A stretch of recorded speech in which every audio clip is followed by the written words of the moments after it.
já, tá? Então a gente terminou a aula passada falando dessa análise tripartite do conhecimento, né? Ou análise tradicional, que seria essa ideia de que conhecimento tem três componentes, que são exatamente crença verdadeira e justificada, né? Então, para você ter conhecimento, você tem que ter uma crença, ou seja, você tem que tomar, né, lembrando que a gente está falando aqui de conhecimento proposicional, né, tomar aquela proposição como verdadeira, ou seja, crer naquela proposição, agir como se ela fosse verdadeira, organizar seu pensamento como se ela fosse verdadeira, né, isso é crer que uma proposição é verdadeira. Além disso, a proposição tem que ser verdadeira, né, não basta você crer para ter conhecimento, porque senão a gente não consegue explicar erro, né?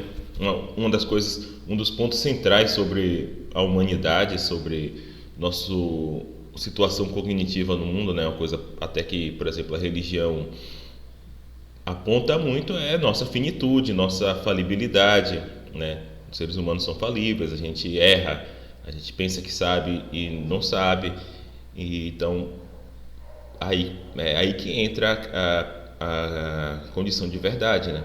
Sem a condição de verdade, a gente tem dificuldade em explicar nossas falhas, né?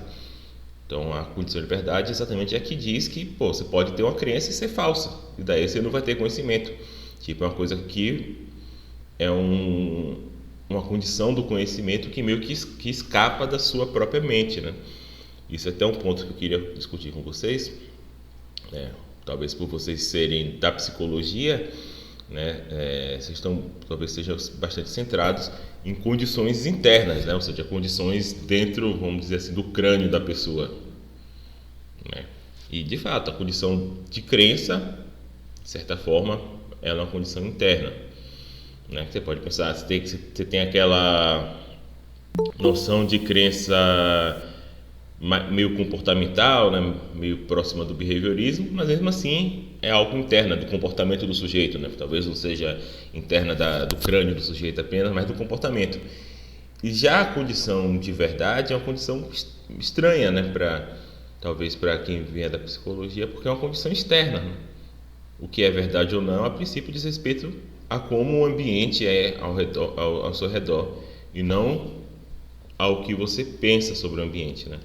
Então, o conhecimento, ele tem um componente mínimo de externo, né? Um componente mínimo de ambiental, que não é só mental, tá? E isso pode ser estranho, né? Porque se vocês leram o livro do Giovanni, mas é um pouco depois, quando ele vai falar das reações ao problema de Goethe. E aí tem algumas reações e tal, e tem uma das reações que é tomar conhecimento como um estado mental primitivo, né? Ou seja, não analisável. E uma coisa estranha é essa: se o conhecimento for estado mental, então os estados mentais não estão confinados na mente da pessoa, né? Ou seja, não é que os estados mentais não estão confinados na mente, a mente da pessoa não está confinada dentro da cabeça dela, né? A mente, de alguma forma, tem a ver com a relação da pessoa com o ambiente, e não só com o que está acontecendo dentro do crânio dela. Isso é um ponto interessante, depois eu vou voltar nesse ponto, né? Você tem na filosofia, isso é algo que pode interessar vocês da psicologia, a gente tem na filosofia hoje teorias chamadas Extended Mind, né? Teoria sobre a mente estendida, que é essa ideia de que a mente ela não se confina no cérebro, então ela está estendida, por exemplo, ao ambiente, e mais do que isso, está estendida também a aparelhos, né? Por exemplo, o celular ou etc.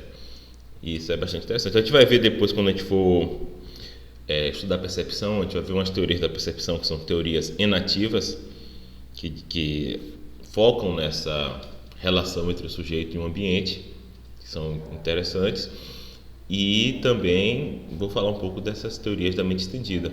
Mas assim, estou só querendo dizer para vocês que isso aqui já é um ponto que aponta para esse tipo de coisa, né? Porque você tem uma condição para ter conhecimento que ela não depende de você, né? Ela depende do ambiente. Tá, então, só que a gente viu também que, por outro lado, você ter crença verdadeira, simplesmente, não é suficiente para conhecimento, porque você pode ter crenças verdadeiras por pura sorte, né? E isso acontece bastante, né? Tipo, quando alguém joga na loteria e acerta, né? Um desses sortudos que ganhou o prêmio da, sei lá, da Mega Sena da virada, dificilmente você tem como dizer que ele sabia que o número que ia sair era aquele, né? Ele teve sorte, né? Por mais que ele acreditasse, não, vou voltar, vou jogar no 4, 8, 20, sei lá, porque eu sonhei com borboleta, porque é o preço do peru de Natal, sei lá, qualquer motivo que ele achar que justifica ele jogar naqueles números, dificilmente a gente atribuiria conhecimento a ele, né? Ele tinha a crença, né? Ele acreditava que aqueles números iam sair, aquela crença era verdadeira, de fato os números saíram, para a sorte dele, ele foi bem premiado por isso, mas a gente não daria a ele justificação no sentido de ele ter boas razões para acreditar que aqueles números iam sair, né? Como a gente sabe, os números da loteria são aleatórios e não existe boa razão para você achar que um número vai sair e não o outro, né? Antigamente, eu não sei se hoje em dia ainda tem isso, ainda tinha a galera que achava que tinha manhas de ganhar na loteria, né? Aí eles pensavam assim: ah não, o número 2 ele não saiu, tem 5 sorteios, então provavelmente ele vai sair no próximo, né? Assim, essa é uma justificação ruim, né? Tem até um nome para isso daí, chama falácia do jogador.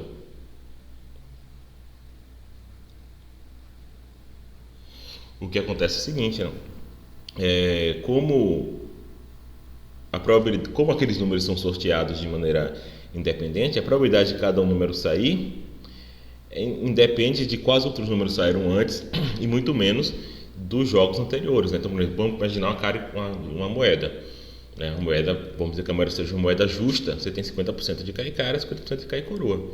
Se caiu 20 caras em sequência, é uma sequência bem pouco provável. Mas ainda assim, na próxima jogada, a probabilidade de sair cara continua 50%. E a probabilidade de sair coroa continua 50%. A probabilidade de sair cara ou coroa, cada vez que você joga moeda, independe das vezes que saiu antes, né? A moeda ela não lembra, nossa, eu saí muito cara, agora eu vou sair coroa. Apenas acontece que, como essas probabilidades de cara e coroa são iguais, se você jogar muito a moeda, ao longo do tempo, tende-se a estabilizar cara e coroa, certo? Mas ao longo do tempo você não sabe se é na próxima, se é daqui a 1000 anos, pode estabilizar em qualquer momento, né? Apenas se prova que se essa sequência fosse infinita, no limite as duas cara e coroa ia dar 50% mais ou menos, certo? Mas o fato de ter saído cara na anterior, que ter saído coroa na anterior, não influencia em nada na próxima jogada, né? Então a gente não atribuiria conhecimento a essa pessoa, porque a gente acha que falta justificação. Ou seja, ela não tem um bom motivo para ter aquela crença. Ela, de alguma forma, ela tem aquela crença por sorte, né? E na primeira aula, acho que algumas aulas atrás, eu falei o seguinte: eu falei que a noção de conhecimento, como a gente usa no dia a dia, é uma noção que tem a ver com sucesso, né? A noção de conhecimento é tipo tem a ver com sucesso cognitivo, né? Cognitivo no sentido de que é o tipo de sucesso que você tem que ter para ter conhecimento, né? Sucesso de você ter pensado corretamente, de você ter processado a informação corretamente. Então, a gente tende a usar a noção de conhecimento como uma noção de sucesso, né? Então, por isso que é importante que a crença seja verdadeira, porque você tem sucesso quando você tem a crença verdadeira, né? O valor aí que você está querendo maximizar com sua atividade intelectual é o valor da verdade, né? Pelo menos para a noção de conhecimento, né? A gente viu que tinha outros valores, né, práticos, etc., que também são relevantes, mas não tem a ver com a noção de conhecimento diretamente. Então, do fato do conhecimento ter uma noção de sucesso, tem a ver com atribuir sucesso cognitivo a alguém, isso explica tanto a segunda condição, né, que tem que ser verdade, quanto a terceira condição, né? Porque quando a gente atribui sucesso a alguém, né, quando a gente parabeniza alguém por algum sucesso da vida dele, tudo bem, alguns tipos de sorte são compatíveis com isso, né? Mas supostamente alguém não tem sucesso quando ele ganha algo por pura sorte, né? Quando ele ganha algo por pura sorte, ele tem somente sorte, né? No geral, na vida, né, desde de uma partida de futebol a entrar no mestrado, né, as coisas que a gente faz na vida, sempre tem um grau de sorte, né, misturado com um grau de habilidade sua que foi reconhecida, misturado com um grau de esforço que você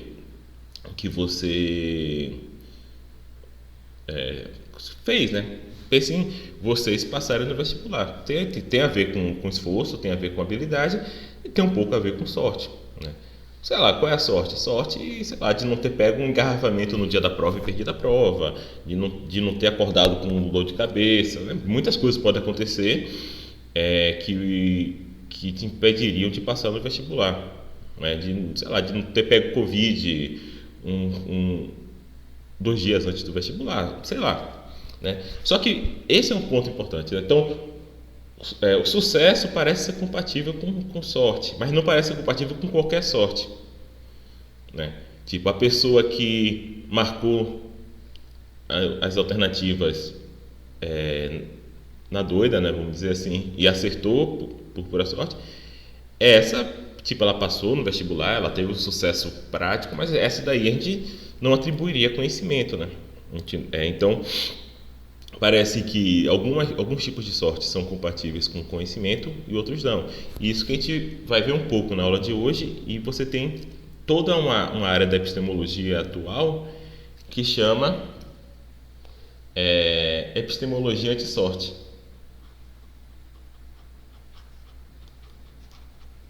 Epistemologia anti-sorte, que lida exatamente com isso. Que tipos de sorte são compatíveis com a noção de conhecimento, que tipos de sorte não são. Então eles fazem algumas distinções entre tipos diferentes de sorte, e é bem interessante. Mas assim, um ponto importante é que essa condição 3 ela está aqui para tentar excluir casos de sorte, né?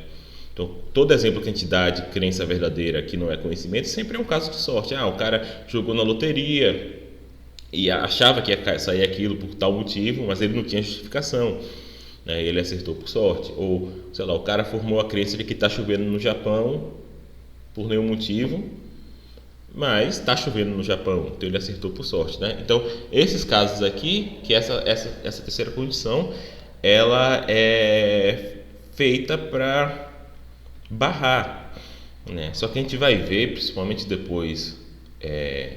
Então, nessa aula, a gente vai tentar entender um pouco mais sobre a terceira condição e por que ela e quais tipos de sorte ela vai barrar, etc, etc. E a gente vai ver na próxima aula, quando a gente for ver os casos de Goethe, que tem casos de sorte que não deveriam ser casos de conhecimento e que a terceira condição não barra. Ou seja, essa análise aqui, cada uma dessas condições talvez sejam necessárias para o conhecimento, mas elas em conjunto não são suficientes, tá? Porque tem tipos de sorte que a condição 3 não barra. Por que eu falo que elas talvez sejam necessárias para o conhecimento? Porque tem várias maneiras de você reagir ao problema de Goethe, né? Uma maneira, obviamente, é você tentar encontrar uma quarta condição. Tem que ter essas 3 aqui que são necessárias, mas tem uma quarta que é blá blá blá, né? Mas tem outras maneiras de você reagir ao problema de Goethe, que é, por exemplo, sei lá, dizer que a terceira condição está errada e trocar ela. Ou, como eu falei anteriormente, dizer que conhecimento é um estado mental básico que não é analisável. Né? Então, por isso que eu falei, supostamente elas são necessárias para o conhecimento. Mas, assim, no geral, entre epistemólogos, a posição mais padrão é que elas são necessárias e talvez você tenha que modificar um pouco a condição 3 ou propor uma condição 4. Mas a gente vai falar isso na aula que vem. Hoje vamos falar um pouco da noção de justificação, né? Até porque, como a gente viu ali, né, entre crença e verdade e justificação, vou ter verdade aqui com 2 S, verdade e justificação, justificação é a noção propriamente epistêmica, né? O que é crença, tudo bem, a epistemologia estuda um pouco o que é crença, mas em última medida é uma questão da psicologia, da ciência cognitiva dizer o que é crença, né? O que é exatamente uma crença, onde é que ela se processa no cérebro, etc. Mas tudo bem, os epistemólogos estudam um pouco tipos de crença, etc, etc. Mas não é a coisa, não é algo exclusivo da epistemologia. Verdade também não é algo que é uma questão da epistemologia. Verdade é uma noção metafísica, né? Tem uma parte da filosofia separada que é a teoria da verdade, que estuda a noção de verdade. Agora, justificação epistêmica especificamente, é uma noção central da epistemologia. Então, obviamente, naquela análise tripartite, a condição mais complicada, mais difícil é a condição de justificação, né? Eu falo assim, não, justificar é ter uma boa razão, uma razão que aumente a probabilidade da conclusão ser verdadeira.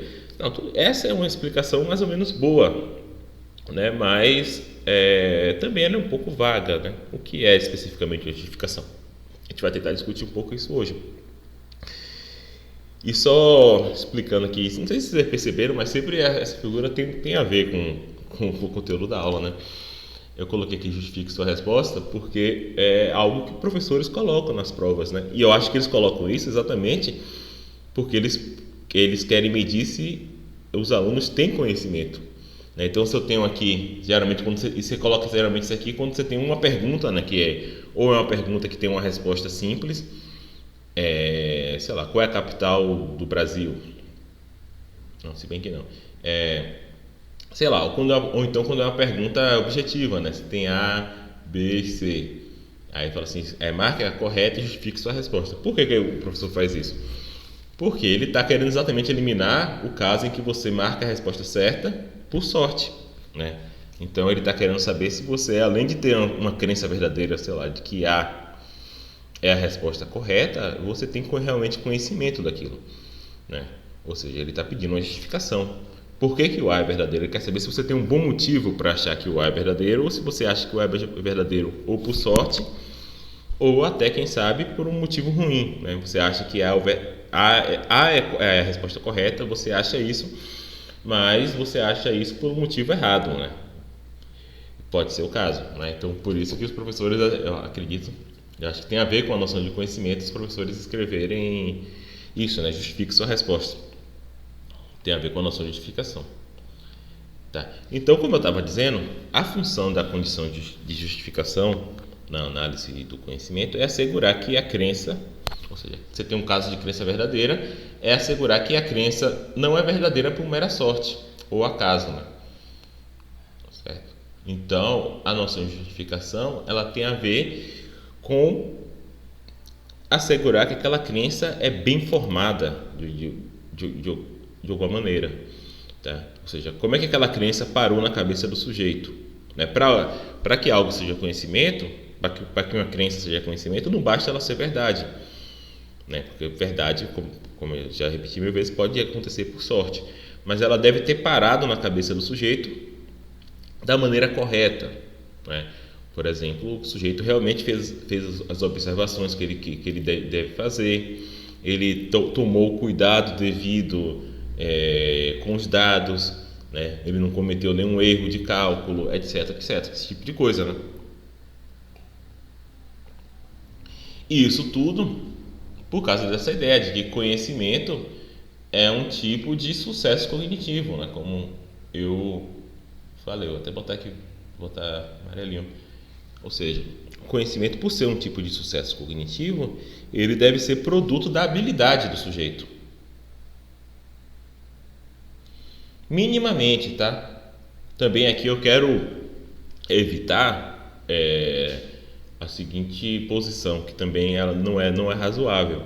É aquela ideia das coisas que você, aquela ideia de que você só sabe as coisas se você realmente questionou, foi atrás e construiu tudo consigo mesmo, né? Hoje em dia a gente tem essa ideia, né?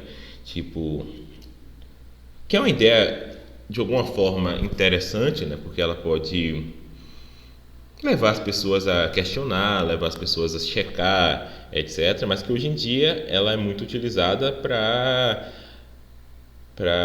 justificar, não é justificar a palavra, não, mas para motivar, por exemplo, movimentos negacionistas, coisa anti-vacina, né? Tipo assim, não, questione o especialista no assunto, né? Porque essas pessoas têm a ideia de que quem está fazendo isso, quem está questionando, não, eu vou fazer aqui minha pesquisa por si só, né? Tipo, tem lá o especialista em vacina que estudou isso a vida toda, tem eu que nunca estudei, mas li 3 sites na internet e a gente pode discutir um com o outro, né? Eu tenho, né? Essa é a ideia, né? Eu tenho minhas razões porque eu sou um sujeito independente e um sujeito crítico, o especialista tem a deles e a gente vai discutir para ver qual é a correta, né? Então a gente também tem que evitar essa ideia de habilidade, tá? Porque o conhecimento, além de tudo, ele é também um construto social, né? Se você pensar bem, das coisas que você sabe, por exemplo, de ciência, que você aprendeu na escola, 99% não foi você que foi pesquisar, né? Você não estava lá quando Pedro Álvares Cabral chegou no Brasil, você sequer pegou os documentos, você sequer foi na biblioteca pegar os documentos históricos. As coisas que você aprendeu em matemática, a maioria você não sabe provar, né? Você não, sei lá, não sabe provar que sei lá, x mais y, né? Pegar um binômio quadrado perfeito. É o quadrado do primeiro mais 2 vezes. Né? A gente meio que decora isso aqui, né? Eu pelo menos decoro. Eu sei que essa igualdade aqui isso aqui, uma coisa é igual a outra, eu meio que decoro, mas se você me mandar provar que isso é igual a isso, eu não sei provar, né? E para o nosso conhecimento, no geral, conhecimento que nós temos do mundo, etc., é assim para muita coisa, né? Uma coisa boa, uma coisa realmente.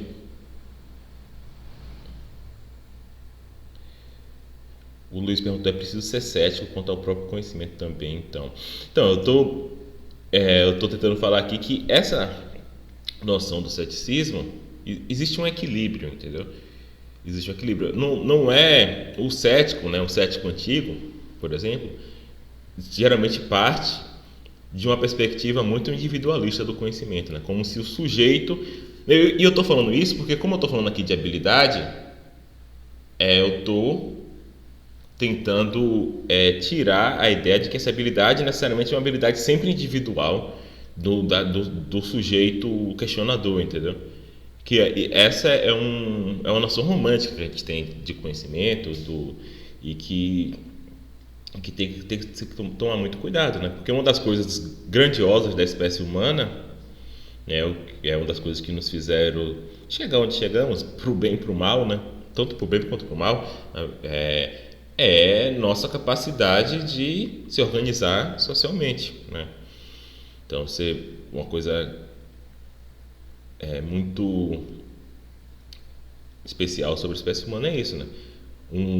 Tem outros animais sociais, né? Se você perceber, os animais sociais eles tendem a ser bastante espertos, né? Tipo cachorros. Cachorros são animais sociais. Na natureza, lobos vivem em bando, tem uma organização social ali, tem um lobo alfa, tem um lobo, né, o que vai na frente, o que vai atrás, o que manda e tal coisa, né, tem uma organização social. Os chimpanzés têm organização social, os chimpanzés vivem em comunidades de, sei lá, de 50 indivíduos, né? E tem todo ali, tem uma hierarquia, tem quem é o chefe das fêmeas. É... Não, Carlos, tem muitos animais sociais, assim. A relação entre os homens, os seres humanos e os outros animais é uma relação estranha, né? Porque, por um lado, a gente está em continuidade com a natureza. A gente não é uma espécie que veio do nada, né? A gente veio da evolução e certamente tem um contínuo para chegar onde a gente chegou. Por outro lado, né, parece que tem várias distinções de qualidade, né? Tipo, o modo como nós lidamos com a linguagem, o modo como nós lidamos com a sociedade, o fato de nós termos cultura. Mas você consegue falar tanto em organização social. Diga, Felipe. Eu não estou entendendo nada que você está falando, não sei se o pessoal está entendendo. Não tô. Eu não estou entendendo nada. Talvez seja melhor você escrever.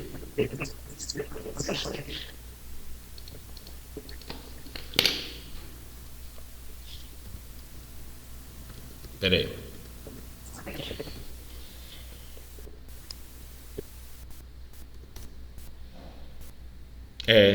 Felipe, acho que seu áudio está muito ruim, então talvez seja melhor. Escreva no chat que eu te respondo, porque eu achei que foi até só eu que não estava te ouvindo, mas ninguém está te ouvindo. Tá tipo só saindo só ruídos.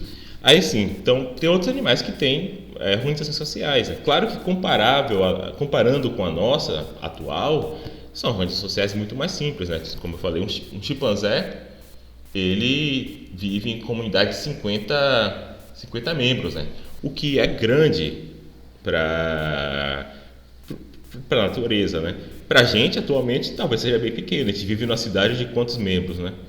A gente vive aqui em João Pessoa, tem mais de 1 milhão de pessoas, né? Tudo bem, a gente não convive com 1 milhão, mas certamente a gente convive com mais de 50, né? Cada pessoa deve conviver, sei lá, com uns 500, não sei. Tem que fazer esse cálculo.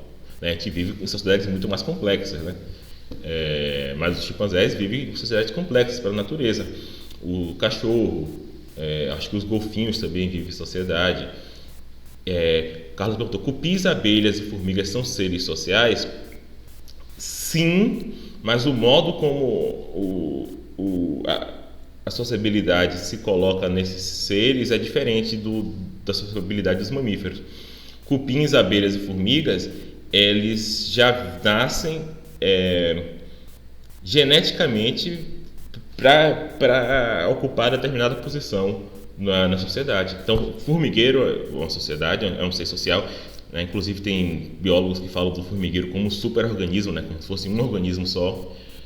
Mas só que a formiga ela já nasce para ser operária, ou já nasce para ser, no caso da abelha, né? Não nasce, mas ela toma lá esqueci o nome, não sei o que lá, real, e ela vira rainha. Então ela biologicamente ela é diferente, é o cupim rainha do cupim operária. A formiga rainha da formiga operária, elas são diferentes biologicamente, né? Então é outra maneira de você implementar sociedades entre os seres, que é diferente da nossa, né? Um ser humano, tudo bem, um ser humano ele pode nascer mais forte, pode nascer mais inteligente, etc.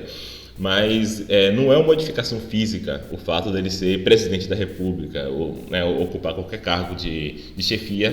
Ele não tem uma modificação física, certo? Então a gente meio que precisa organizar. Então aí você precisa ter uma camada cultural que vai organizar aqueles seres dentro da sociedade.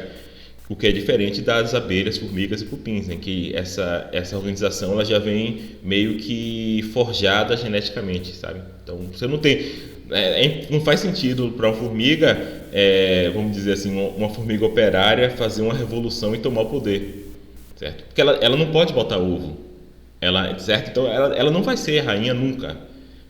Não é uma questão, não faz nem sentido, entendeu? Já, por exemplo, em chimpanzés isso acontece. Tem um livro, né? É um livro já meio antigo, da década de 90, de um cara chamado Franz. É um biólogo, né? Um etólogo. Etólogo é uma parte da biologia que estuda comportamento dos animais, né? Um cara chamado Franz, acho que é assim que escreve, Franz de Waals, um etólogo alemão, e ele tem um santuário de chimpanzés, né? Tipo, é uma ilha, sem grades, né? Os chimpanzés vivem numa ilha, e ele cercado por água, né? Então eles não conseguem sair da ilha, mas é uma ilha mais ou menos grande, e os biólogos eles ficam tipo em torres do lado de fora observando o comportamento dos animais, né? Para tentar entender o comportamento dos animais na natureza, entre aspas, né? Não é bem natureza, mas também não é um zoológico, né? É uma ilha tal, que eles são isolados ali dentro. E esse cara, Franz de Waal, ele tem um livro chamado, em inglês é Chimpanzé Politics, Política Chimpanzé. Em português, eu acho que o nome é meio bizarro. Em português é Eu Macaco. Um negócio assim. Depois vocês olham aí na internet, acho que é Eu Macaco. Ou meu cachorro tá engasgado com alguma coisa. Tira ele aí, mano. Tá engasgado com alguma coisa. Eu Macaco, um negócio desse. Nesse livro, ele narra a observação dele dessa comunidade por um ano. E nesse ano que ele estava observando, aconteceu uma coisa muito interessante. Teve um golpe na sociedade chimpanzé. Então você tinha a sociedade chimpanzé que tinha um líder, que eu acho que era o Johan, né? E é bem engraçado assim, porque o romance parece um romance. Ele está descrevendo o que está acontecendo, mas parece um romance, porque os personagens têm nomes. Ele explica de uma maneira que parece que é tipo uma trama de Game of Thrones, assim. Você tem o Johan, que era o chefe, e tinha a outra lá, a macaca, que era chefe das fêmeas, e você tinha um chimpanzé que era mais velho. Ele era um antigo chefe, só que ele ficou velho, ele ficou mais fraco e tal, perdeu o poder, né? Só que ele continua lá, e ele tem influência, só que ele não é mais o chefe porque ele é mais fraco. E aí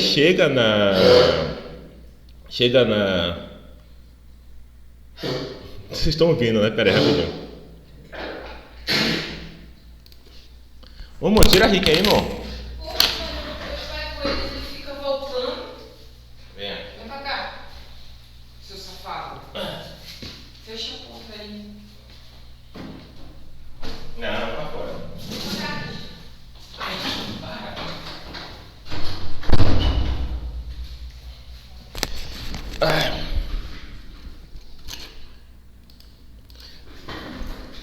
Pois é.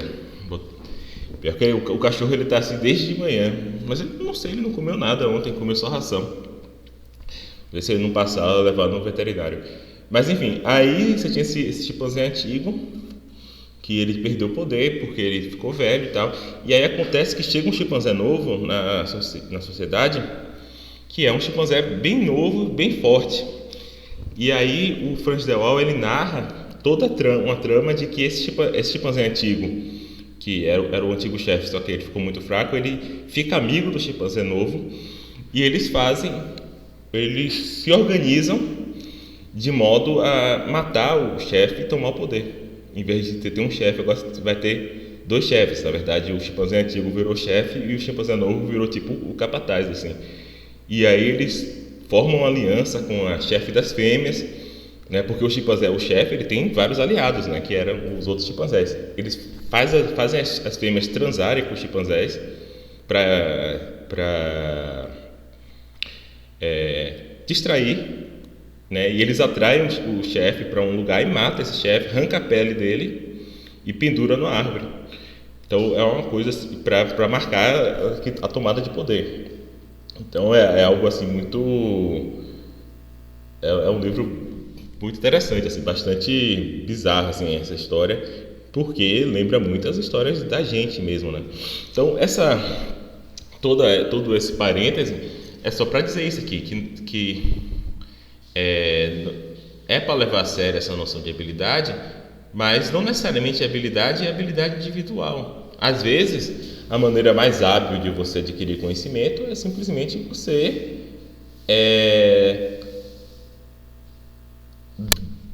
deferir a autoridade para o especialista da área, né? Então, isso saber quando você deve questionar e saber quando você deve simplesmente aceitar a opinião de um especialista também faz parte da habilidade que um sujeito deve ter, né? Se você pensar, né, tem um tipo de epistemologia atual também, né? Estava falando da epistemologia anti-sorte, tem um tipo de epistemologia atual que é a epistemologia das virtudes, é a ideia de que conhecimento é adquirição, não sei essa palavra, não tem essa palavra em português, mas eu não sei qual é a palavra que fica no lugar dela. É o adquirimento, a adquirição de crenças de maneira virtuosa, né? Então eles enumeram um número de virtudes epistêmicas, entre elas essa virtude aí que é saber deferir o conhecimento nos momentos certos, né? Que é uma virtude talvez que vá ao contrário do egocentrismo, né? Então, essa posição de achar que a habilidade sempre tem que ser individual e que um sujeito qualquer tá na posição de poder questionar tudo, seria uma posição viciosa, tá? Então, só estou falando isso aqui tudo para dizer que essa habilidade ela não necessariamente é uma habilidade individual, tá? Em última análise, o conhecimento é algo construído coletivamente, né? A gente sempre, qualquer coisa que a gente crie de novo, né, muitas vezes a gente depende de várias coisas criadas anteriormente, né? Por exemplo, algo que o Newton disse, né? Newton, que é um dos grandes nomes da história da humanidade, um dos maiores cientistas de todos os tempos, né? Talvez só rivaliza com, Aristóteles, né? Newton e Aristóteles. E Newton falou, né, que ele só chegou onde ele chegou porque ele estava sentado em ombros de gigantes, né? Ou seja, teve várias pessoas antes dele que produziram conhecimento e ele pôde estudar e criar em cima, né? Então, na melhor das hipóteses, é sempre isso que a gente faz. Na melhor das hipóteses, a gente parte de coisas que outras pessoas fizeram e criamos uma coisa nova, né? Então, a habilidade faz parte da habilidade relativa ao sucesso cognitivo do conhecimento, você saber quando você deve simplesmente deferir a autoridade para outra pessoa, né? E quando é que você deve fazer isso? É meio óbvio, né? Se tem alguém que sei lá, passou 30 anos da vida estudando algo, né? Vamos dizer, a maioria das pessoas que passaram 30 anos da vida estudando algo estão falando a mesma coisa, será que você é tão inteligente assim que você com um dia de pesquisa você já tem capacidade de questionar esse tipo eu estou esquecendo a palavra, esse tipo de modéstia é importante, né? Porque senão em grupos de ciência na internet sempre tem isso, né? Sempre tem aquele cara que, sei lá, acha que provou que a Terra é plana, ou acha que provou que, né, qualquer coisa que vai contra o que a gente sabe.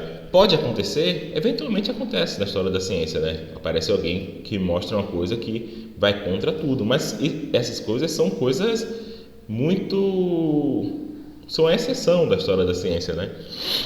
E geralmente é muito complicado você supor que as pessoas por séculos foram burras e você é muito inteligente e viu algo que ninguém nunca viu antes, né? Então isso daí parece ser uma coisa meio viciosa, né? É uma coisa muito imodesta, né? Tipo assim, nossa, todo mundo é burro e eu sou inteligente. Será que o mais provável é isso ou será que o mais provável é que você esteja viajando, né? Porque no geral as coisas são mais complicadas do que parece. Então, só para falar esse ponto aqui, que a habilidade não quer dizer que é a habilidade do sujeito sempre e casos em que você simplesmente defere a justificação para outro, ou seja, na escola a professora de história te fala algumas coisas, né? Te fala, por exemplo, que na guerra do Peloponeso Esparta venceu Atenas e você simplesmente aceita, né? você forma uma crença nisso daí, no caso é uma crença verdadeira. Eu estou te dizendo assim que para muitos desses casos é uma crença verdadeira justificada, né? Porque você pode não saber justificar diretamente, no sentido de que, pô, você não foi lá, você não viu, você não fez escavações na Grécia e achou vestígios arqueológicos da guerra, você né, não viu os documentos originais, etc. Você pode não ter feito isso, mas alguém fez isso para você, tá? E ainda assim, o fato de você ter tido contato com esse resultado e deferido, ou seja, repassado a justificação para os especialistas, ainda assim ainda entra nessa ideia de conhecimento, tá? Então, a justificação não precisa ser necessariamente do sujeito, tá? Então, você pode pensar que na sociedade humana você tem uma divisão social do trabalho, né, em termos de conhecimento, em que as pessoas, cada um se encarrega de áreas diferentes do conhecimento, né? E o melhor que você pode fazer é simplesmente aceitar. Você vai no médico e o médico fala, velho, você está com tal doença. Você aceita, pô, cara. No máximo você vai pegar a opinião de um segundo, pô, o segundo concordou, né? Pô, eu vou aceitar. Ou você vai no mecânico, a mesma coisa. A não ser que você mesmo se dedique àquilo e você ache que tem algum erro, aí você pode colocar em questão, tá?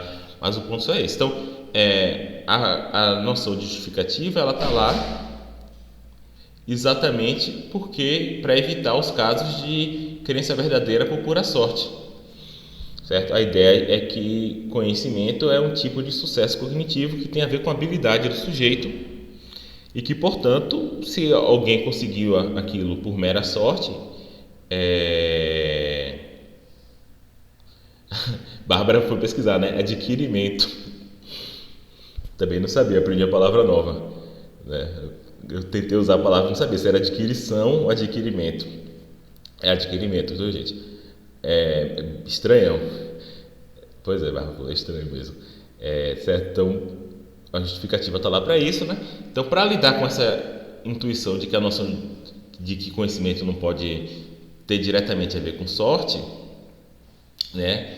No Teteto, né? Eu falei na aula passada, o Teteto é um diálogo de Platão, em que Sócrates, né, todo diálogo de Platão, Sócrates está conversando com alguém, no geral está enchendo o saco de alguém, e o título do diálogo geralmente é o nome do interlocutor. Nesse caso aqui é Teteto, ele não está bem enchendo o saco de Teteto, porque Teteto é um adolescente, ele está conversando com o Teteto e questionando juízes, outras coisas, né, sobre a noção de conhecimento. Tem um momento que ele dá aquele exemplo que eu disse, né, de que um advogado utiliza vários argumentos sofísticos para convencer o júri que o seu cliente é inocente, e o júri acredita nisso, né, e vamos dizer que o cliente era de fato inocente, mas não pelos argumentos que o advogado deu. Vamos dizer que o advogado deu o seguinte argumento: meu cliente é um homem de bem, ele é um sujeito, né, sei lá, que não é evangélico, né? Todo esse estereótipo que a gente tem hoje em dia de homem de bem. E aí talvez o júri, por ser influenciado por esse tipo de estereótipo, fala assim, realmente ele deve ser inocente, mas vamos dizer que ele de fato seja inocente, né? Nem assim você quer dizer que o júri sabia, né? Porque o júri ele criou essa crença pelos motivos errados, né? Então era essa situação que o Sócrates está discutindo no diálogo de Platão, Teteto. E aí ele fala assim, não, então conhecimento precisa ser opinião verdadeira, junto com a boa razão. Eu não lembro agora qual é o termo que Sócrates usa, mas a ideia aqui, essa é a ideia de justificação, né? E de fato a condição de justificação elimina ao menos alguns casos de crença verdadeira por pura sorte. Esses casos que eu estou falando aqui do chute em uma questão objetiva na escola, né? Quando o professor fala justifique sua resposta, contanto que o aluno não tenha pescado, né? Meio que elimina a possibilidade dele ter acertado no chute. né? Já que ele sabe dar o motivo que fez ele achar que aquela resposta era verdadeira. Então, a condição de justificação ela é bem sucedida em vários sentidos, né? Mas será que ela elimina todos os casos de crença verdadeira por sorte? A gente vai ver que não, tá? Que os casos de Goethe são exatamente casos de crença verdadeira por sorte, só que na presença de justificação, tá? E a dificuldade vai ser saber então como é que se elimina esses outros casos, né? Então, alguns pontos que eu quero falar sobre justificação, né? A aula de hoje ela não tem um conteúdo assim bem específico, mas assim, é mais alguns pontos para a gente entender um pouco melhor a noção de justificação. Uma coisa importante aqui, que muitas vezes as pessoas confundem, é justificação e motivação, né? Motivação é o que efetivamente causa ou explica um comportamento, né? Então, motivação é o que efetivamente causa ou explica por que um sujeito inicia, continua ou termina um certo comportamento, né? Então, isso é o que motivou o comportamento dele, né? Só que motivação é uma noção descritiva. Você está simplesmente dizendo por que o cara fez aquilo. Então, a motivação, de um assassinato pode ser, racismo. É a motivação. É aquilo que motivou o sujeito, é o sujeito racista, e aquilo que motivou a ação dele, certo? Mas motivar é diferente de justificar, né? Porque justificação é uma noção normativa ou valorativa, tá? Então, justificar tem a ver com certo e errado, né? No caso aqui da justificação que eu estou falando, é justificação moral, né? Tipo assim, esse motivo explica, né? Explica a motivação do sujeito. O sujeito fez tal ação por causa dessa motivação, mas não justifica. Mas aquela motivação ela é moralmente errada. Então, essa distinção é importante, né? Sempre a gente, muitas das nossas discussões na internet, na vida, elas são muito estendidas por essa confusão, né? Por exemplo, agora no caso da guerra da Ucrânia, né? Muitas vezes alguém fala assim, não, a OTAN estava avançando sobre a Rússia, etc, etc, etc. E foi isso que motivou o ataque. Não quer dizer que você está dizendo que o ataque que é correto invadir outro país, né? Você está falando da motivação. Esse ataque ele não vem do nada, não é porque o cara é maluco. Vem dessa motivação. Agora, vindo dessa motivação não quer dizer que seja correto, né? Ainda fica a pergunta sobre se essa motivação justifica ou não aquele ato, tá? Então, esse é um ponto importante. E essa distinção aqui, no geral, é uma distinção interessante. A distinção entre coisas que são noções descritivas, afirmações descritivas no geral, e afirmações normativas no outro, tá? Então, esse ponto aqui é bastante importante. Sabendo que normativa ou valorativa, eu não vou explicar a diferença entre um e outro hoje, mas tem uma distinção na epistemologia, na moral, né? Então, tanto a epistemologia quanto a filosofia moral, a ética, etc., estão nessa área aqui, tá? Estão na área da normatividade, ou seja, estão na área do certo e errado, do bom e mal, do bem feito e do mal feito. A estética também, noções estéticas são noções normativas ou valorativas, né? Um quadro é bom, é bonito, essas são todas noções de valor, né? Enquanto o que motiva alguém a alguma ação é uma noção descritiva, né? Então, muitas vezes, o psicólogo ele está interessado no que motivou o sujeito, né? Talvez para enfraquecer aquela motivação, algo desse tipo, né? Então, né, muitas vezes o psicólogo também, não necessariamente ele está interessado aqui na noção de justificação moral, né? Ele está querendo mais tratar o paciente, saber o que está de fato causando o comportamento. Então, ele está nessa área aqui da descrição, né? Então, quando a gente for ver mais para o final do curso, mais para o meio do curso, na verdade, a relação entre psicologia e epistemologia, né? Psicologia cognitiva, por exemplo, epistemologia, uma distinção básica é essa, é a ideia de que a ciência cognitiva lida com descrever o comportamento, né? O que motiva o que, né? O que geralmente motiva o que, etc, etc. Enquanto a epistemologia, ela precisa dessa noção de valor ou de norma, porque o que faz algo ser justificativa, né? Como eu falei assim, o que faz algo ser uma justificativa para transformar a crença verdadeira em conhecimento? É o fato de que a crença foi adquirida da maneira correta. Lembra que eu falei isso? A crença foi adquirida da maneira correta. Esse correto aqui, né, é uma noção de valor, né? Correto e errado, né? Então é uma noção de valor, e isso é importante, que não é moral, né? A questão não é saber se foi moralmente correta a maneira como a crença foi adquirida.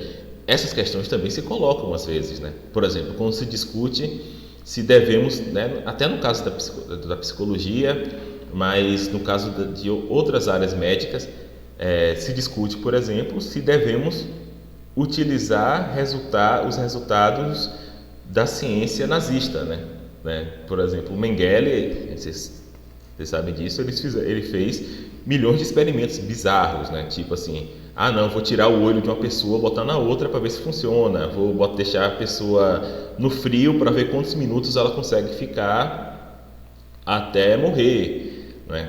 Ele se aproveitou do fato de você ter ali um campo de concentração com pessoas descartáveis para fazer experimentos científicos que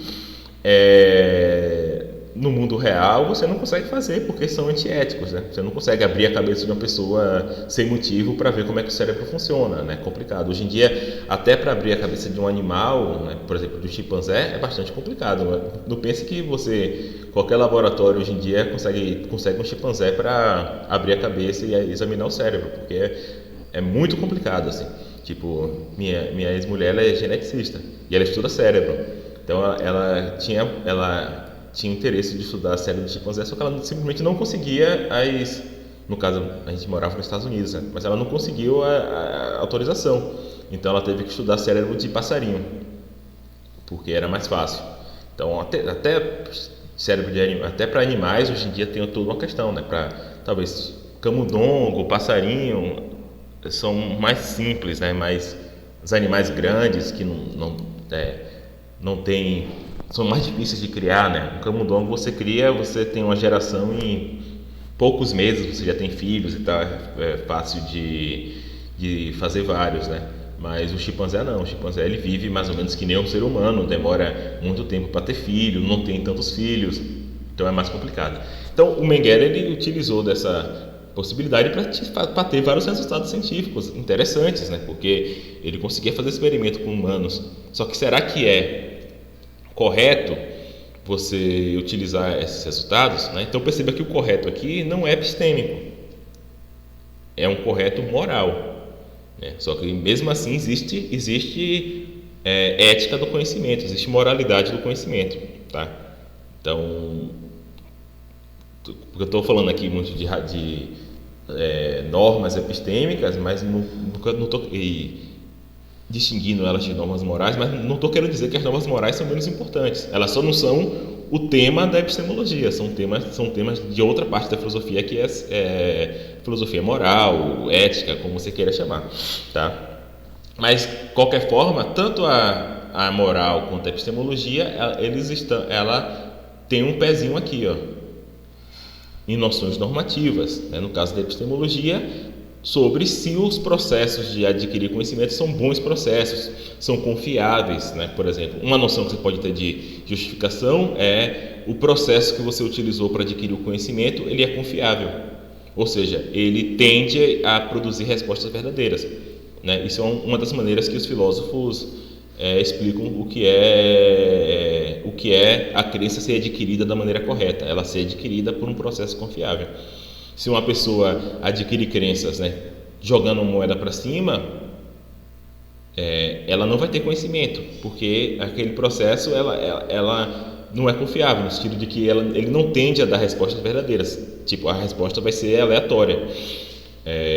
Enquanto se a pessoa adquire conhecimento pela percepção, por exemplo, por mais que a percepção às vezes falhe, no geral é um processo confiável, no geral o que você está vendo está ali na sua frente, então isso seria uma justificação.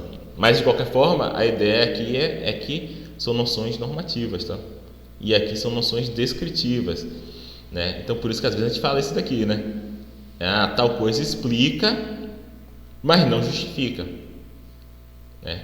E não tem problema nenhum explicar e não justificar, porque a explicação diz respeito ao que causou o comportamento e a justificação é uma noção normativa, quer dizer se aquela causa ela é boa, ela tem valor em algum sentido, que pode ser moral, epistêmico ou estético, tá? Então esse aqui é outro ponto que é importante a gente ter noção e distinguir minimamente, é que nem toda justificação é epistêmica, né? Na verdade, a noção de justificação mais comum para a gente é a justificação moral, né? É mais comum a gente falar de justificação no sentido moral ou no sentido legal também, né? Essa distinção aqui também, né, entre legal e moral também é interessante, mas eu não vou falar disso porque a matéria não é de moralidade. Mas a gente pode utilizar a noção de justificação em vários contextos, né? Por exemplo, você vai no RH de uma empresa, né? Você acabou de ser uma mulher, está quase para ter filho e fala assim, vou tirar uma licença maternidade.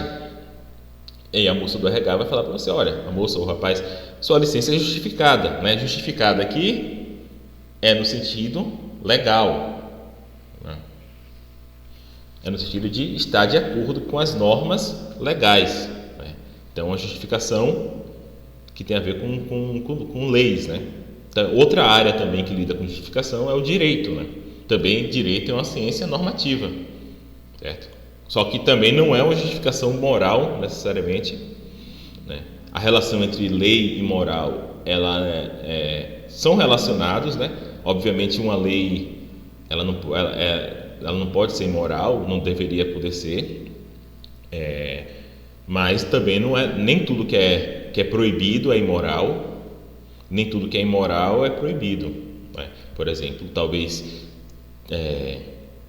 trair alguém, mentir para alguém ou trair um parceiro seja imoral, muito provavelmente né? Porque você traiu a confiança da pessoa, você falou que ia fazer A e fez B, é um tipo de mentira, né? A mentira em geral ela é imoral, mas não quer dizer que seja ilegal, não é ilegal mentir.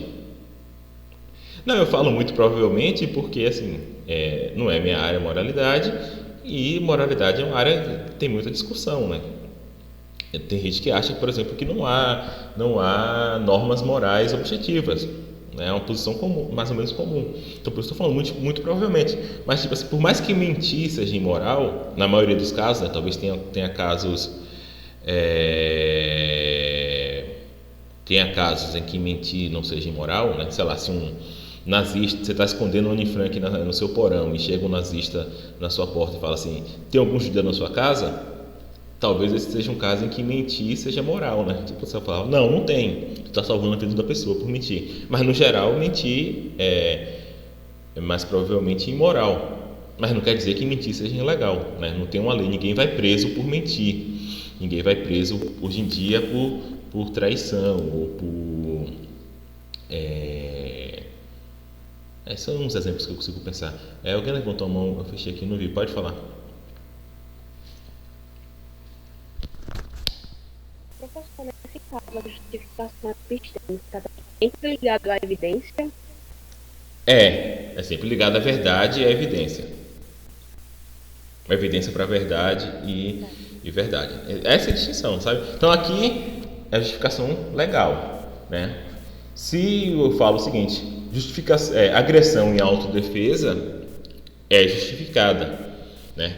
Aqui eu estou falando de justificação moral. Nesse caso também é legalmente justificado, né? Tipo, se você bate alguém ou em certas circunstâncias até mata alguém em legítima defesa, você não vai preso ou tem alguma diminuição na pena, né? Mas também, nesse caso, parece que é uma justificação moral. Se alguém está vindo matar a sua família e você consegue reagir com força proporcional, etc, etc, né? Ninguém censura a sua reação, né? Tipo assim, sei lá, a pessoa está surtando e está ameaçando a sua família e você dá um soco nela, né? Você nem mata nem nada, você dá um soco e imobiliza essa pessoa. Ninguém questiona a sua ação, né? Pô, moralmente parece que é aceitável, né? Foi em autodefesa, etc. Tá? Então isso aqui é uma justificação moral, tá? E essas são diferentes da justificação epistêmica, tá?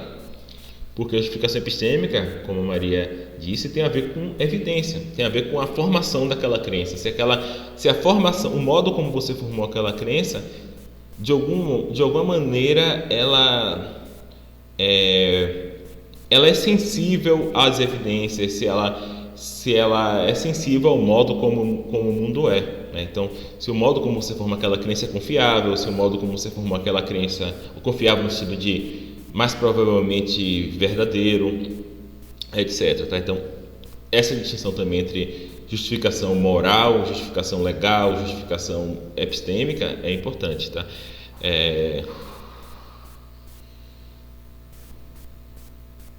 Então, aqui um exemplo. Tom faz uma pergunta a Marta e ela responde com uma mentira. Suponha que a pergunta de Tom tenha sido inapropriada, né? Então, Jenny estava justificada a mentir? Isso aqui a gente pode discutir, né? Dependendo do tipo, né? O caso que eu citei para vocês, né? Vamos dizer que Jenny ou que Marta está escondendo o Anne Frank no porão da sua casa e Tom é um oficial nazista e ele faz uma pergunta para ela: tem judeus na sua casa? E Marta diz que não, né?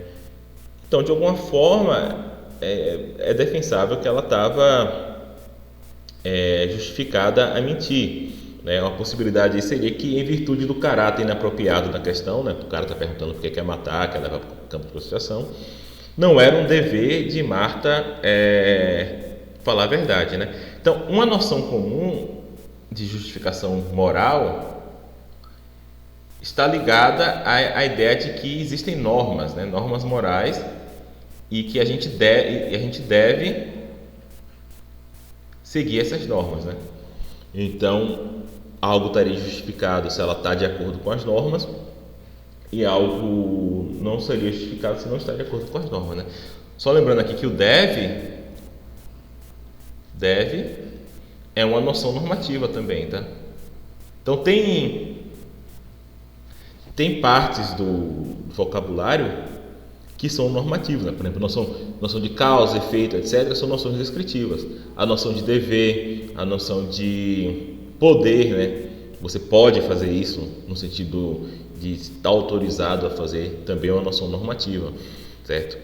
E justificação também tem componentes normativos, né? E por consequência a própria noção de conhecimento tem componentes normativos, tá?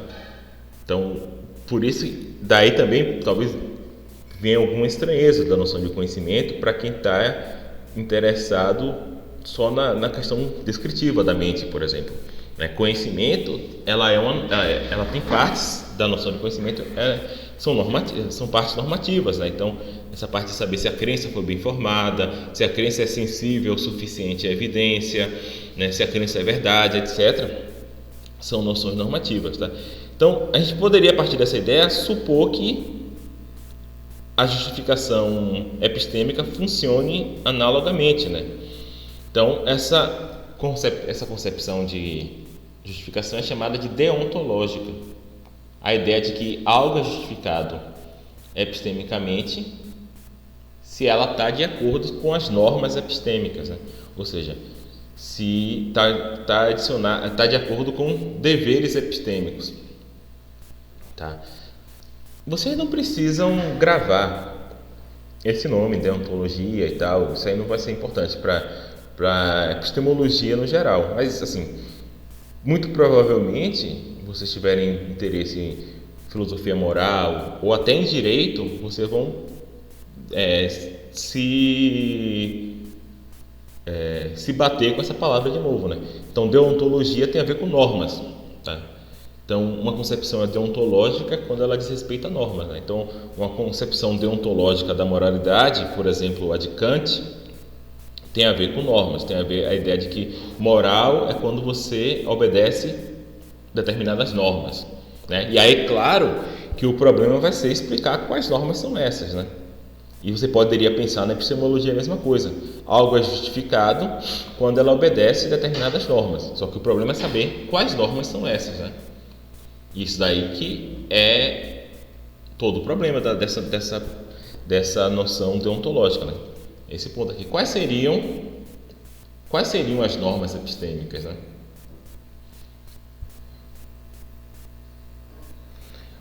O primeiro ponto, como disse Maria, que essas normas elas não podem ter a ver com o ponto de vista moral nem prudencial, né? Ou legal. Elas têm que ter a ver com a busca da verdade.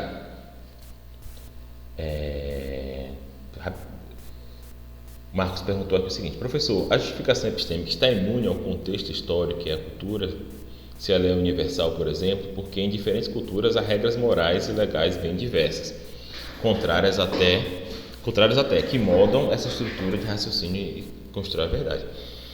Tá, essa sua afirmação, que em culturas diferentes há regras morais diferentes, é uma afirmação disputada. Tá?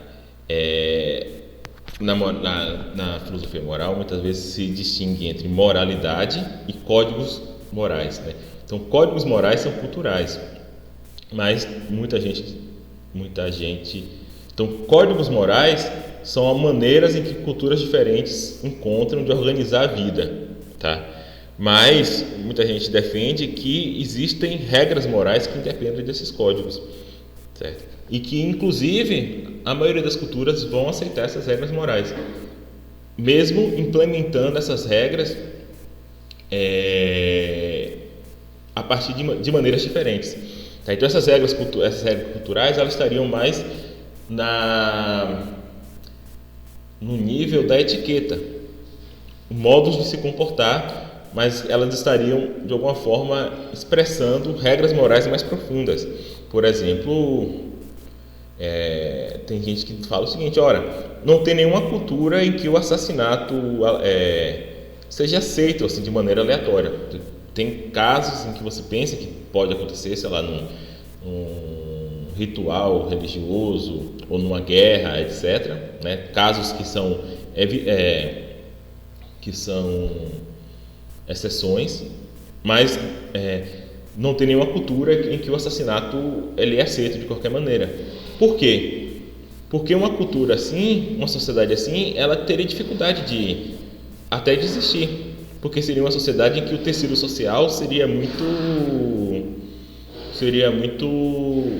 frágil, né? Porque as pessoas teriam medo de se relacionar com as outras, teriam medo de sair de casa, etc.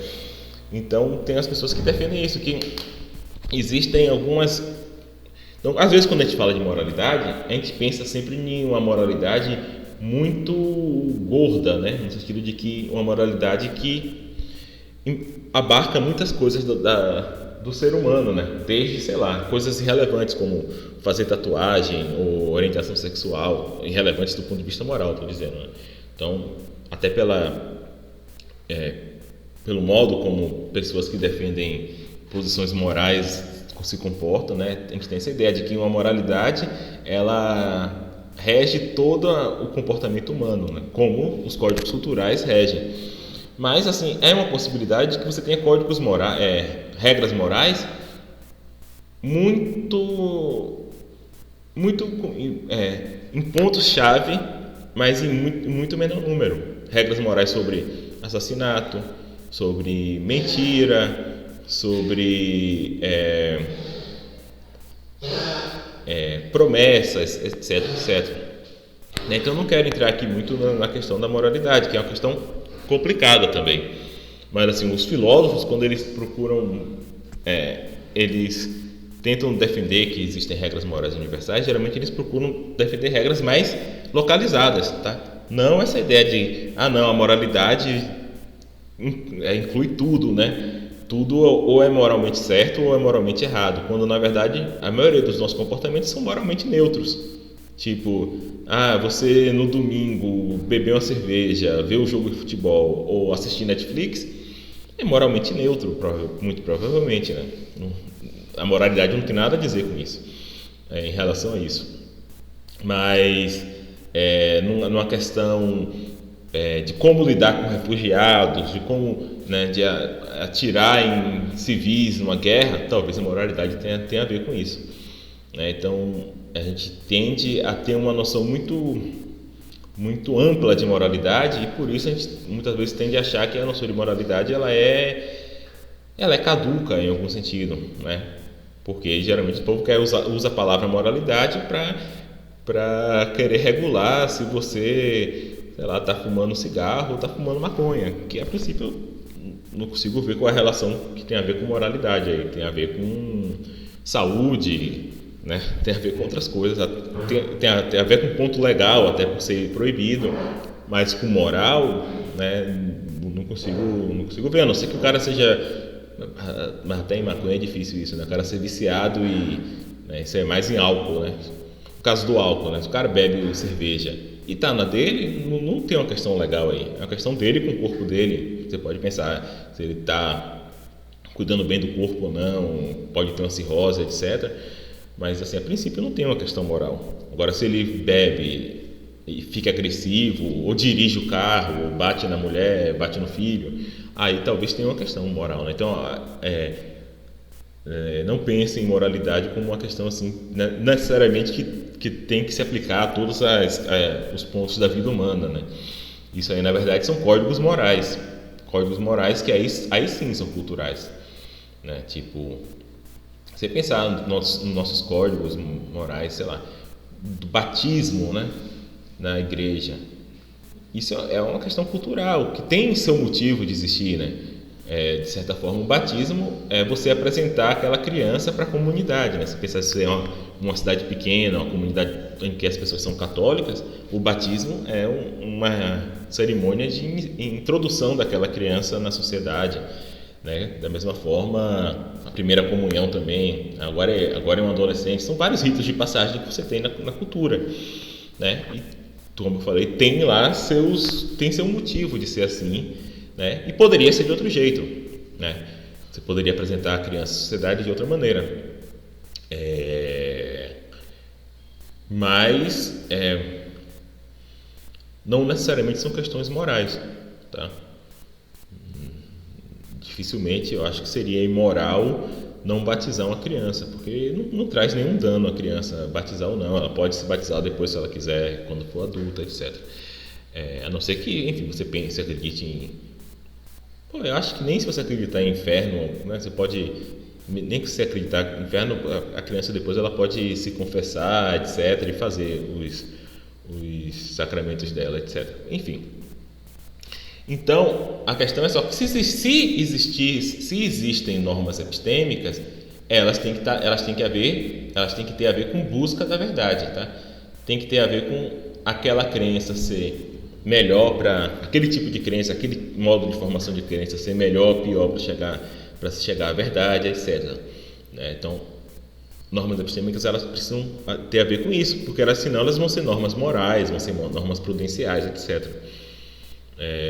Então, os tipos relevantes de obrigações epistêmicas, ou seja, de normas epistêmicas, são aqueles que surgem quando almejamos ter crença verdadeira, né? Então, uma possível norma, não estou dizendo que isso aqui é uma norma, mas assim, é algo que eu acho que ela não é tão bom como norma por ela ser um pouco vaga ainda, mas é algo no caminho certo, que é baseie suas crenças em razões apropriadas. Baseie suas crenças nas evidências disponíveis, né? Então, se você tem uma crença e você tem uma evidência contrária, questione sua crença, né? Uma evidência contrária boa, questione sua crença, né? E uma evidência ou razão é apropriada na medida que dá suporte à verdade da crença, né? Então, isso talvez seja uma norma epistêmica, né? Baseie sua crença nas evidências, né? É uma norma bem vaga, mas né? Por isso que eu botei aqui explicativo, não muito, né? É bastante vaga. Às vezes acredita que aqui do lado tem tipo um bequinho que é dessa largura aqui. E aí eu fechei a porta pro cachorro porque ele tava tossindo. Ele deu a volta pelo bequinho e meteu a cara aqui na janela, na janela do quarto.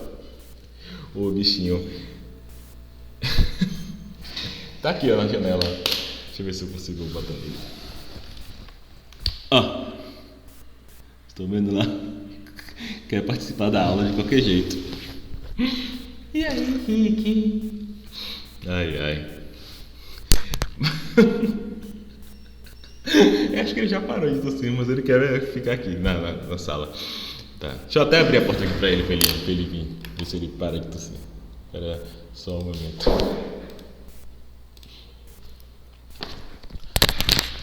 Vem, Rick!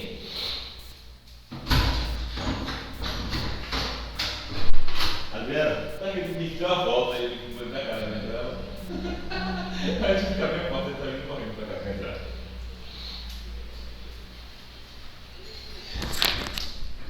Vem, Rick!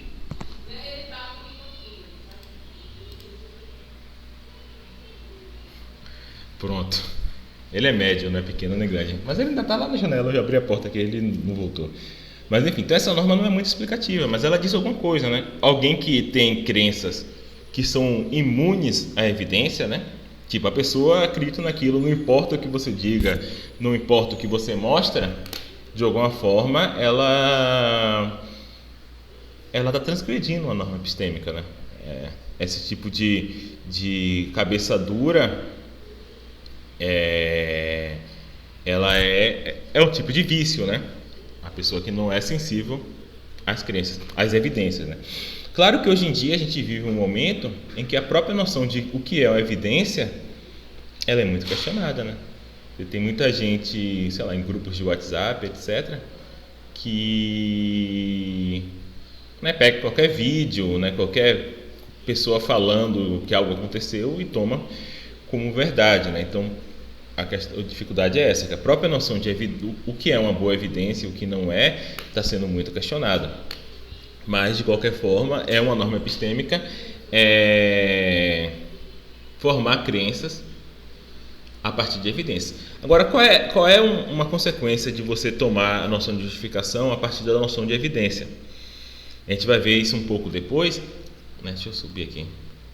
É que se justificação está de acordo com as normas epistêmicas, de alguma forma a justificação é uma propriedade interna do sujeito, né?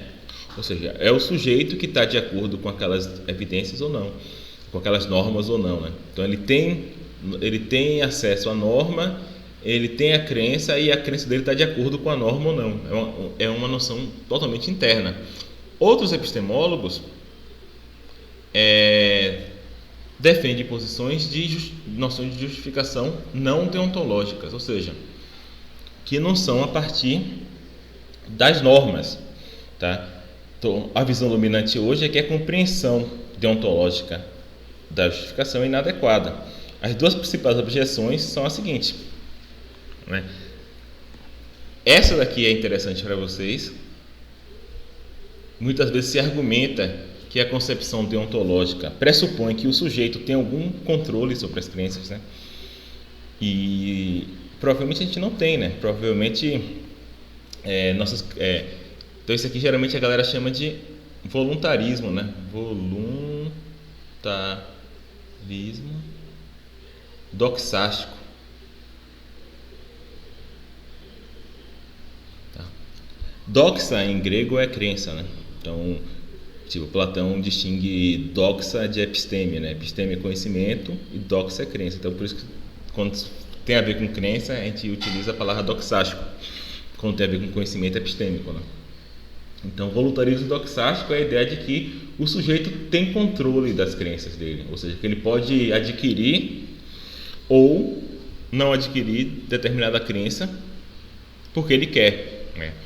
Então, a noção que justificação está ligada à norma parece pressupor isso, parece pressupor que o sujeito ele tem uma escolha de adquirir uma crença ou não, né? Então, e aquela escolha dele ou está de acordo com a norma ou não está, né?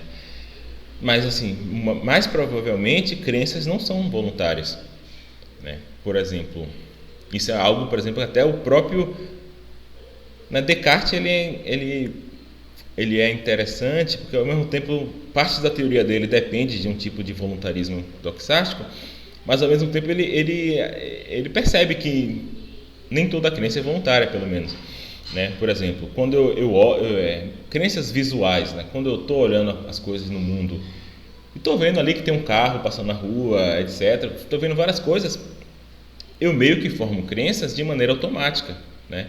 Não tem aquele momento em que eu decido formar a crença, né? Eu simplesmente vou formando. E como eu estava falando na aula passada, até casos em que você sabe que sua percepção está errada, você precisa de algum trabalho para não formar aquela crença, né? Aquela crença, ela vem meio que de maneira involuntária e você precisa ter um processo, sei lá, de segunda ordem para censurar aquela crença, né? Então, se crenças são involuntárias, pelo menos na sua maioria, qual é o sentido que fala, ou qual é o sentido de falar que formação de crenças precisa observar normas, né?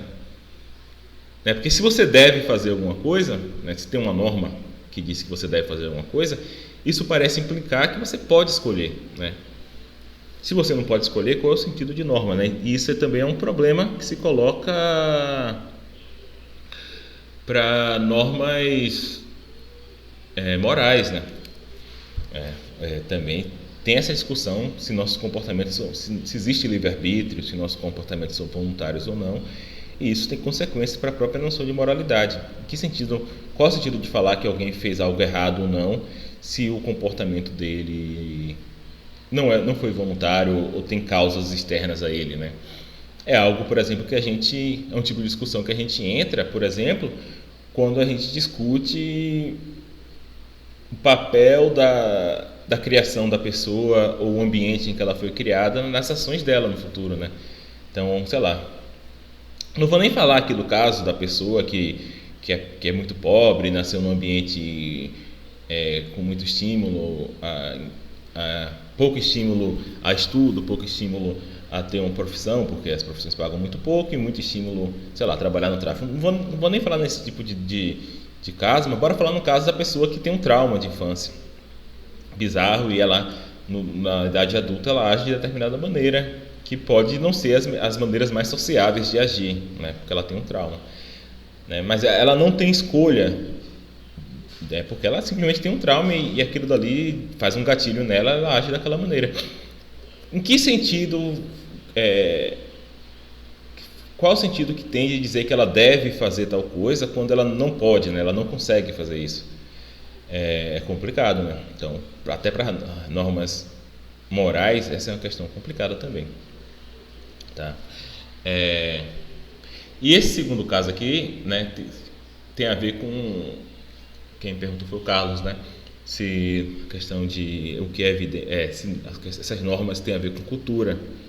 E esse é um caso complicado também, né? E no caso de justificação deontológica, né, se você pensa que tem a ver com normas, né, e tem a ver com você ter posse dessas normas, talvez sujeitos com deficiência cognitiva, ou seja, sujeitos que não podem seguir as normas, né, porque eles têm deficiência cognitiva, ou então em comunidades ignorantes a palavra ignorantes é até forte, né? Mas vamos pegar aqui em comunidades bastante isoladas. Esse é um caso complicado, tá? Me perguntaram na aula passada, né? Será que o homem das cavernas ele está justificado a crer que a Terra é plana, né? Uma tribo isolada está justificada a crer que a Terra é plana? Sim, nenhum desses casos eles têm conhecimento, tá? Porque nesse caso são falsos. Mas vamos dizer que eles dessem sorte de ser verdadeiro, né? Será que eles estariam justificados? É um caso complicado, né? Porque de certa forma eles estão formando as crenças a partir de todas as evidências disponíveis, né? Eles não são malucos, eles estão levando em consideração a evidência, só que as evidências que estão disponíveis para eles são poucas, né? São poucas ou são poucas em relação às que estão disponíveis para a gente atualmente. Então, essa é uma questão complicada, mas que a noção de justificação deontológica abre essa questão, né? E até que ponto ali você tem justificação se eles estão fazendo o melhor que podem, dadas essas normas, né? Maria perguntou, nesse caso as normas epistêmicas são concretas e as deontológicas vão variar conforme a situação e cultura? Não, Maria, toda norma ela é deontológica. A noção de deontologia tem a ver com normas, entendeu? Aí eu estava falando das normas epistêmicas especificamente. Agora, se você pretende ter uma noção minimamente objetiva de conhecimento, essas normas não podem variar tanto de cultura para cultura, tá? Mas, então, esse é um caso complicado. Por outro lado, a gente tende a pensar que as pessoas do passado estavam justificadas a crer em determinadas coisas erradas, né? Porque as evidências não estavam disponíveis para eles, né? Então, você precisa de um meio termo em que você consiga, por um lado, explicar que em determinados casos realmente as pessoas tinham justificação, por mais que no final das contas não fosse correto aquela teoria, mas que não trivialize, entendeu? Porque se trivializar a justificação, vai acabar que em última instância todo mundo está justificado, né? Se for pensar, não, a justificação varia de cultura para cultura, não, mas também varia de subcultura para subcultura, né? Dentro da cultura tem microculturas, e em última instância vai acabar variando de sujeito para sujeito, e aí a justificação vai vir de graça, e aí não vai acrescentar mais nada na análise, né? Então, se você precisa ter, ou se você quer ter uma noção de justificação, ela tem que minimamente ser minimamente objetiva, né? Porque senão ela não vai eliminar os casos de sorte, né? Então ela tem que ser minimamente objetiva. Agora, qual é o ponto específico que é sensível às variações culturais, sensível às evidências disponíveis? Esse ponto é mais complicado, tá? Mas você tem a possibilidade de você ter uma noção de justificação que não é deontológica, ou seja, que não tem a ver com normas, né? Então, aqueles que rejeitam a concepção deontológica usam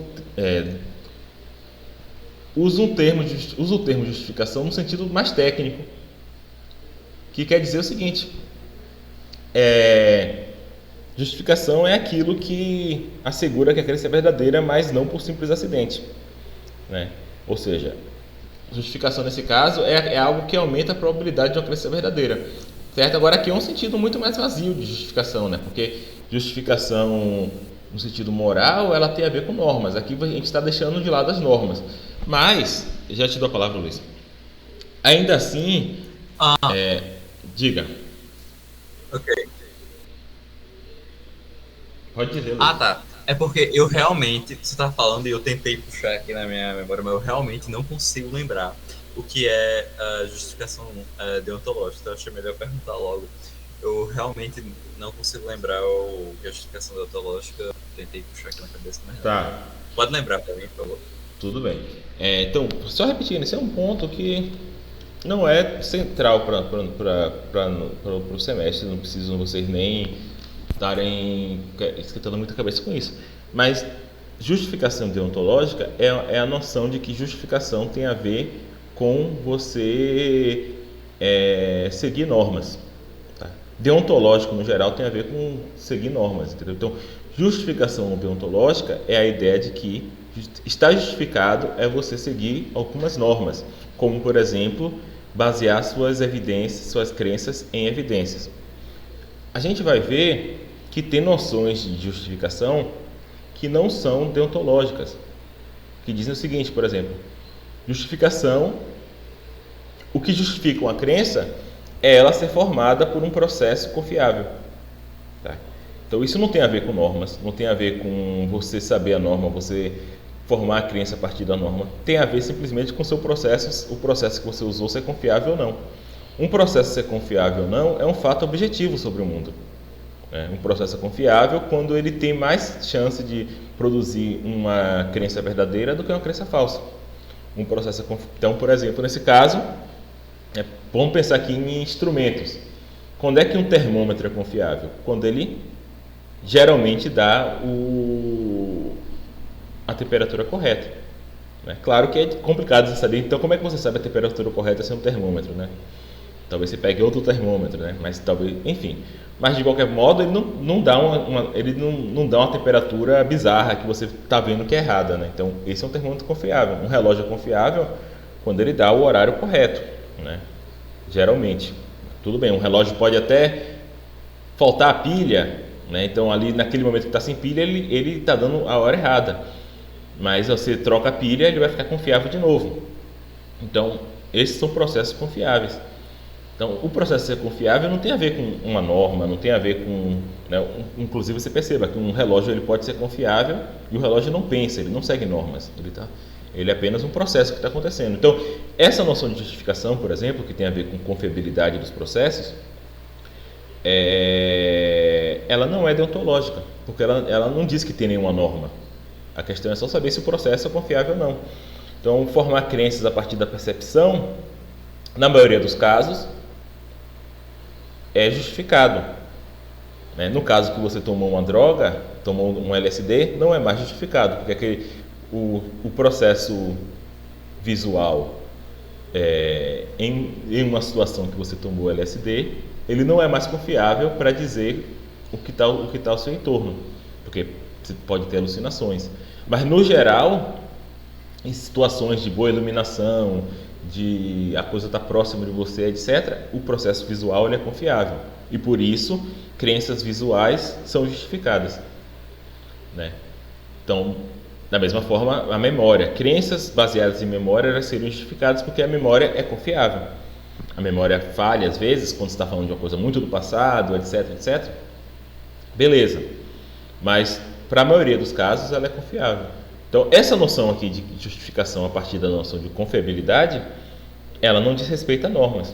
Então ela é uma justificação não deontológica. Então é uma noção de justificação não deontológica. A noção deontológica diz respeito a normas.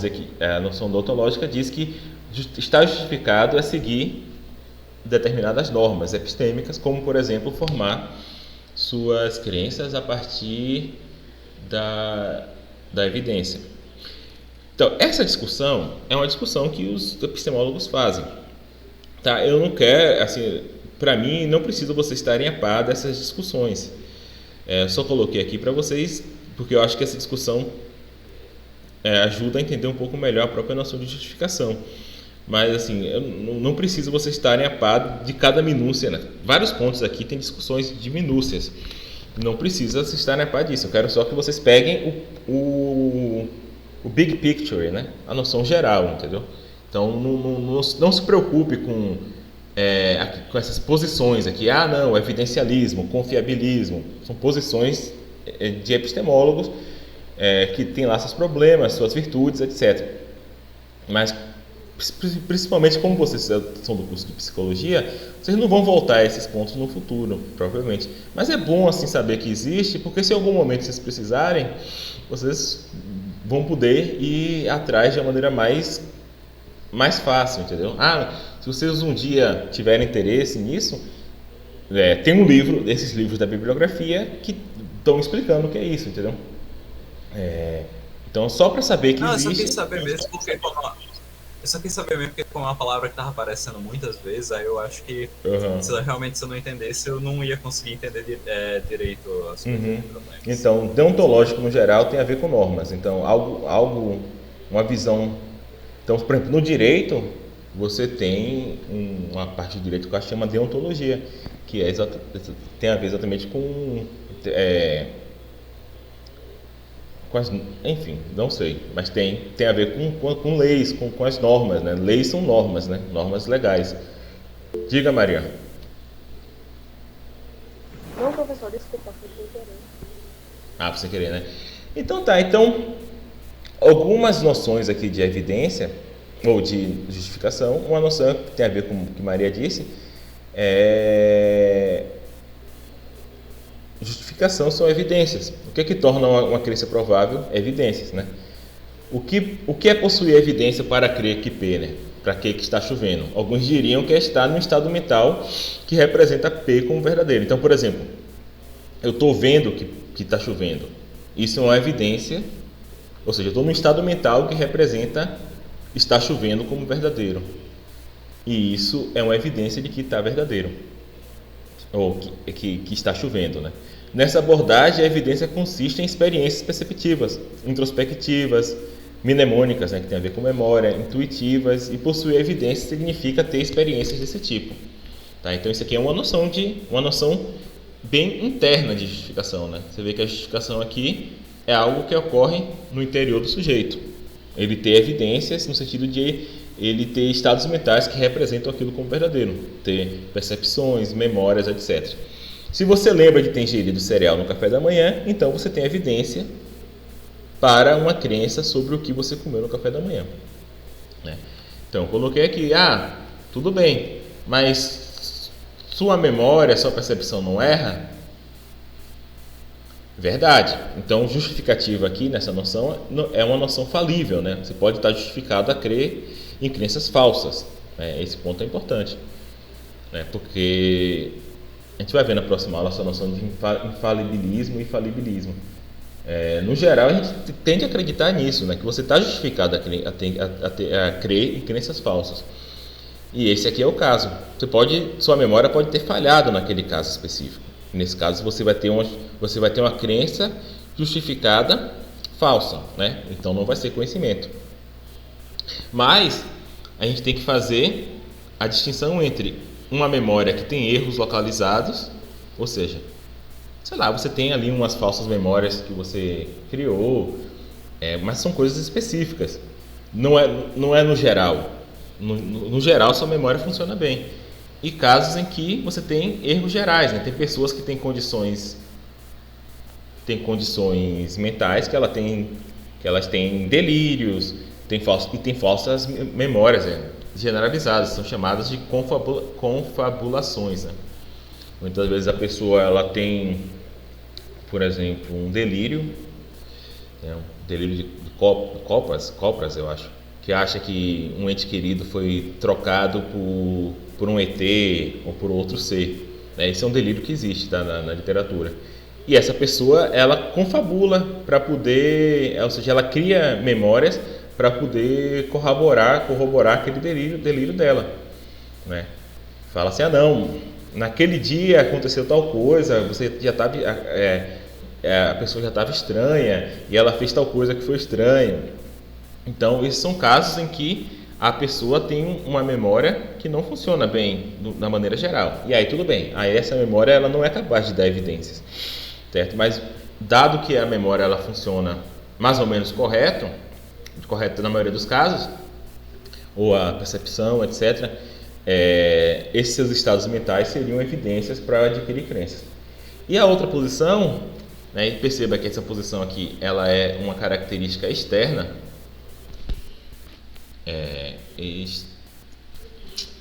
escrevendo errado, externa.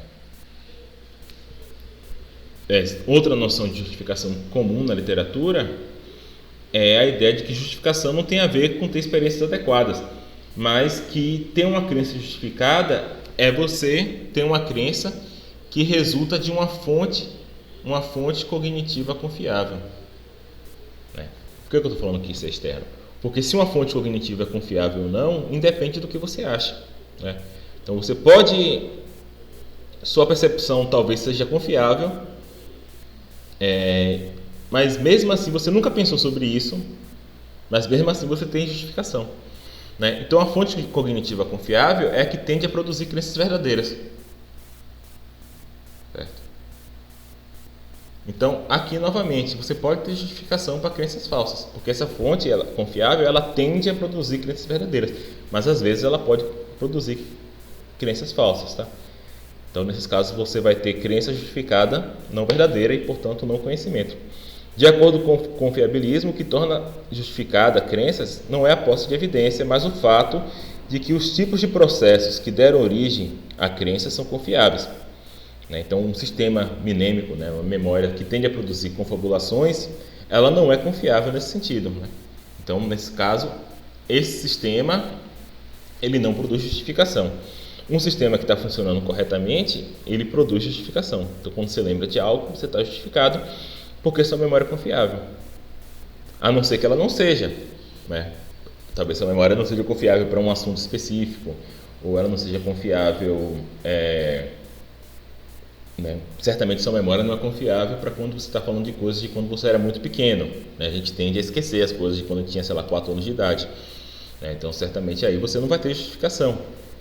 Mas de algo que aconteceu ontem, ou que aconteceu alguns minutos atrás, ou de algo muito importante, muito provavelmente sua memória te dá justificação. E agora eu estou falando provavelmente num sentido bem estrito, porque se a memória te dá justificação ou não nesse sentido de ser um processo confiável, é uma questão totalmente objetiva, que pode até te escapar. Então você pode ter uma memória confiável e não saber, de modo a você achar que não tem conhecimento e ter, ou você pode ter uma memória não confiável e você achar que tem uma memória confiável. E nesse caso você vai achar que tem conhecimento e não tem, porque essa memória não é confiável.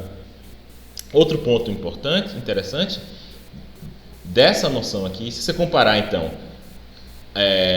com a noção deontológica, perceba que para você ter conhecimento na noção deontológica, conhecimento é um estado muito mais superior cognitivamente, no sentido de que você precisa ter a norma, você conhece a norma, você está agindo de acordo com a norma, então depende de bastante capacidade cognitiva. Nesse caso aqui, de você ter um processo confiável, depende de muito menos capacidade cognitiva, no sentido de que você não precisa nem saber que seu processo é confiável. O processo só precisa ser confiável. Então, nessa noção aqui de conhecimento, o confiabilismo, é mais fácil, por exemplo, você atribuir conhecimento a crianças, atribuir conhecimento a cachorro, a animal não humano. O animal não humano ele tem vários processos confiáveis na mente dele. Por exemplo, o olfato do meu cachorro é mais confiável até que o meu, ele é melhor, ele consegue saber melhor se está chegando alguém sem ver, só pelo olfato. Então, nessa noção de confiabilista, de justificação, que é uma noção externa, você consegue atribuir mais facilmente conhecimento a animais não humanos. Porque não depende, assim, meu cachorro certamente não conhece as normas do conhecimento, certamente ele não forma crenças tentando seguir as normas epistêmicas, mas ele tem processos confiáveis na mente dele. A memória dele é mais ou menos confiável, ele lembra de mim, ele lembra que eu não vou bater nele, ele lembra, ele lembra de várias coisas, ele vê, cheira várias coisas. Então, desse modo, nessa noção aqui confiabilista, você pode tranquilamente atribuir conhecimento a um cachorro. Tem uma discussão sobre isso na literatura, de filosofia, que é exatamente até que ponto é razoável atribuir conhecimento a animais não humanos. Então, assim, no caso do cachorro, do chimpanzé, eu acho que é até menos questionável, mas o ponto é que talvez uma bactéria tenha procedimentos confiáveis, ou sei lá, animais muito menos cognitivamente potentes, sei lá, de modo que talvez esse tipo de noção trivialize um pouco a noção de conhecimento, ou talvez isso possa ser razoável, talvez conhecimento seja algo que esteja bem distribuído na natureza, talvez até árvores tenham, não sei. Mas essa é uma questão que se discute, que pode ser interessante. Tem pessoas que outra questão é saber, por exemplo, computadores, inteligências artificiais, elas têm conhecimento? De certa forma, se você tomar essa noção confiabilismo, quer dizer, a questão aqui se eles têm conhecimento ou não vai depender muito se eles têm crença, porque crença é um estado mental, então não sei se a gente atribuiria a crença a um computador, mas no limite, isso é assunto de vários filmes de ficção científica, né? No limite, um sistema computacional pode ser tão indistinguível de um ser humano que pareceria implicância no dotar eles de crença e de conhecimento, né? Mas esses limites aí, entre humanos, animais não humanos, humanos e máquinas, em relação ao conhecimento, são bastante interessantes, né? E além do mais, né, também aquela ideia lá que eu falei no começo da aula sobre mente estendida, né, também coloca em questão essa questão de que conhecimento é algo que está dentro da cabeça de seres humanos. Então, enfim, essa última digressão aqui foi mais só para colocar alguns pontos que são interessantes para vocês se interessarem. Gabriela Herói perguntou: então podemos dizer que o evidencialismo está ligado à justificação deontológica e o confiabilismo à justificação não deontológica? O confiabilismo está ligado à justificação não deontológica, com certeza. O evidencialismo tem uma versão deontológica e uma versão não deontológica, né? Você pode achar que existe a norma, existe uma norma que forma conhecimento a partir das evidências. Se você achar que isso é uma norma, aí vai ser um evidencialismo deontológico. Se você achar que não tem essa norma, mas que simplesmente você ter a evidência é o que justifica, aí não vai ser não deontológico, né? A distinção aqui pode parecer pequena, né? Mas, gente, filósofo no geral, ele se prende a muita minúcia, tá?